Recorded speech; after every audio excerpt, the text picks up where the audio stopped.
At 65, retired librarian Susan Harper stood in her crowded den in her cozy Seattle bungalow, surrounded by 35 years of cherished belongings, books stacked precariously on every surface, boxes of teaching materials from her early career, and trinkets from decades of travel.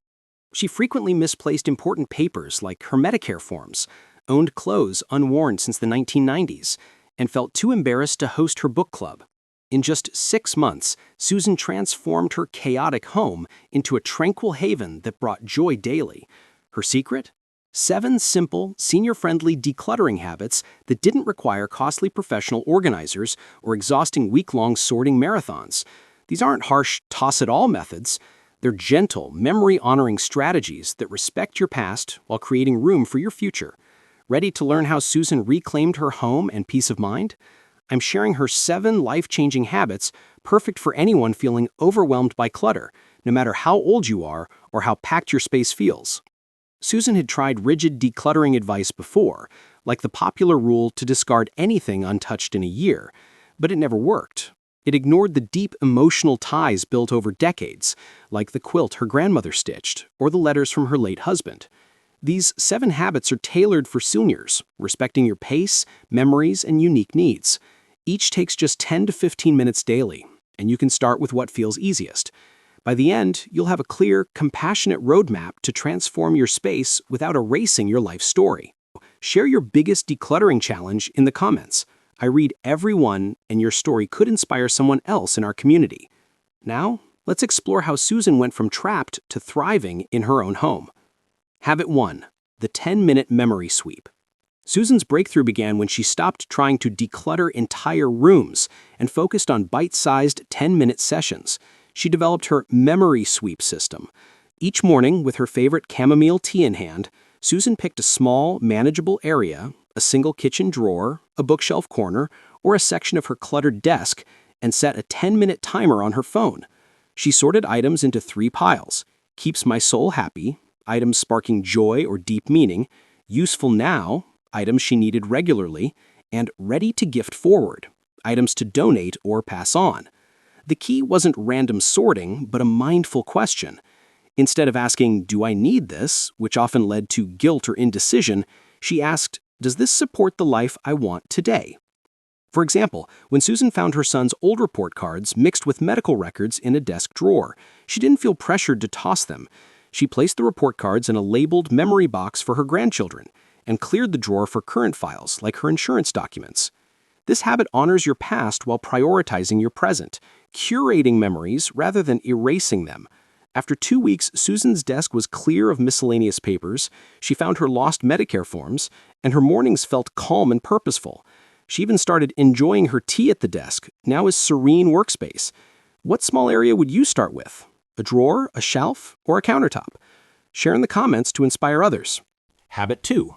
The one in, one consider rule.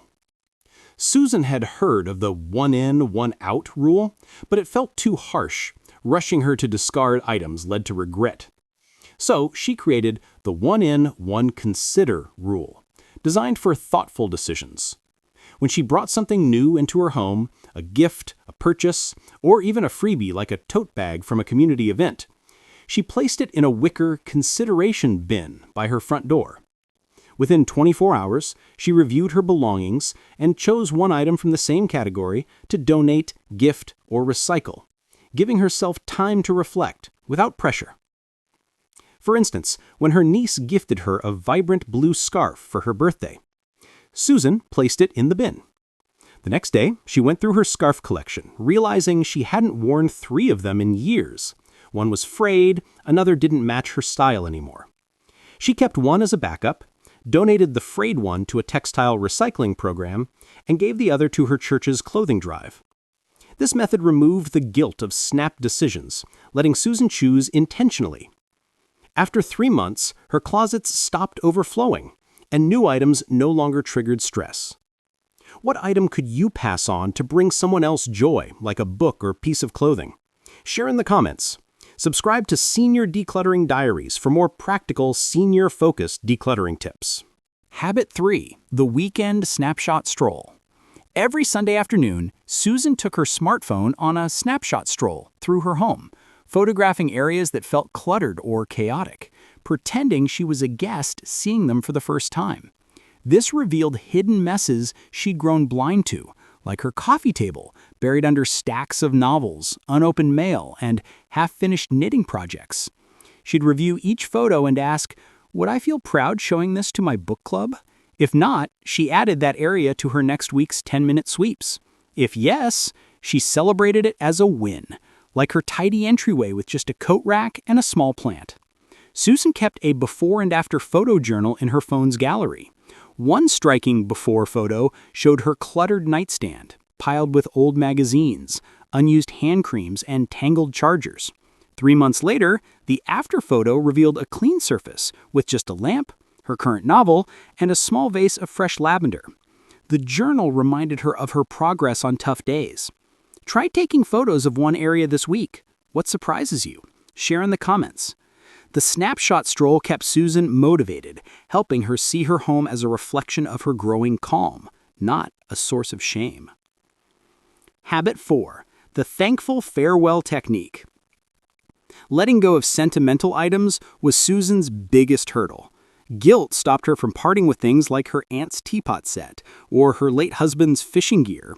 She developed the Thankful Farewell Technique, focusing on gratitude over loss. Holding an item, she'd say, "Thank you for the joy you brought, the memories you hold, the purpose you served." Then she'd decide how it could bring joy next, keeping it, displaying it, or passing it on. When Susan found her aunt's teapot set, unused for 15 years, she thanked it for evoking memories of family tea parties. She kept one teacup to display on her kitchen shelf and gifted the rest to a neighbor starting a tea club, who was thrilled. For her husband's fishing rods, she kept one as a memento in her garage and donated the rest to a youth outdoor program. This turned decluttering into a celebration of sharing. What item could you thank in rehome, like a dish set or old hobby supplies? Share below. The Thankful Farewell eliminated Susan's guilt, making every decision feel purposeful. Habit 5. The Heritage Capsule System. Susan worried about burdening her children with decades of possessions they might not understand or want, like her collection of vintage postcards or her father's war medals. Her Heritage Capsule System organized meaningful items into 3 labeled boxes for stories to tell, useful to share, and keepsakes to preserve. Each item included a note or photo explaining its significance. For her Stories to Tell box, Susan added her mother's recipe book, including a handwritten note about her famous blueberry muffin recipe and a photo of her baking them with her grandkids.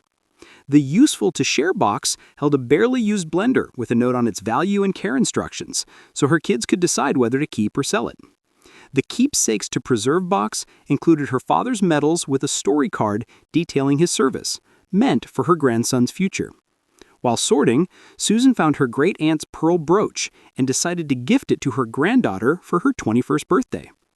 What would you put in a heritage capsule? A family heirloom or a special photo? Share in the comments. This system gave Susan peace, knowing her treasures would tell her story. Habit 6. The Mood Mapping Method. Susan noticed some areas of her home, like her cozy reading nook with its soft armchair and warm lamp, lifted her spirits, while others, like her overstuffed hall closet, drained her energy. Her mood mapping method involved walking through each room, noting emotional responses. The closet, crammed with old coats and mismatched shoes, stressed her every time she opened it. She prioritized draining areas for her 10-minute sweeps, focusing on how spaces made her feel, not arbitrary rules. Susan realized her kitchen counter felt chaotic, not from too many tools, but from unused ones, like a waffle iron she hadn't touched in 7 years.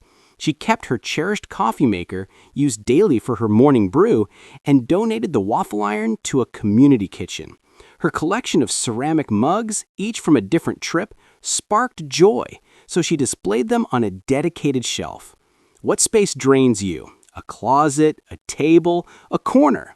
Try mood mapping this week and share your findings. This method helped Susan craft a home that nurtured her well-being, not her stress.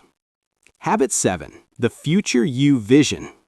Susan's most transformative habit was her future you vision.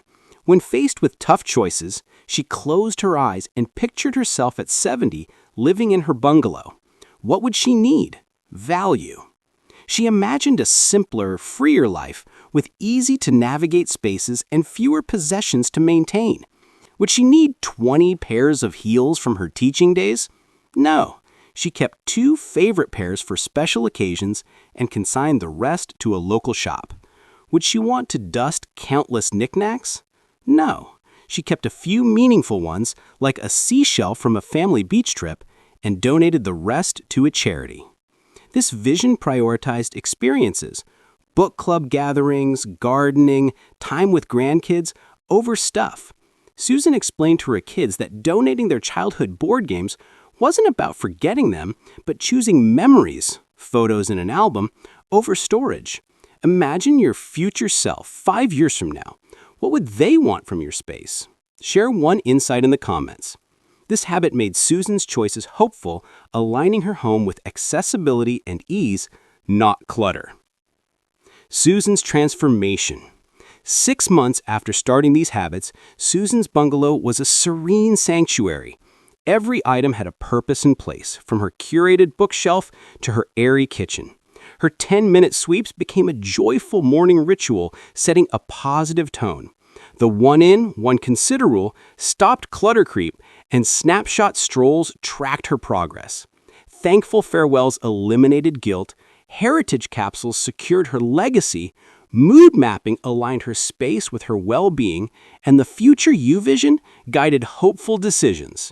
Susan's book club now meets at her home, and friends seek her decluttering wisdom. At 65, she feels in control and optimistic, her home a launchpad for new adventures, gardening classes, travel plans, rather than a museum of the past. Which habit will you try first? Comment below, like this video to create space for what matters. Share this with someone needing a gentle nudge. You're not too old to craft your best chapter. Start today and keep creating space for joy.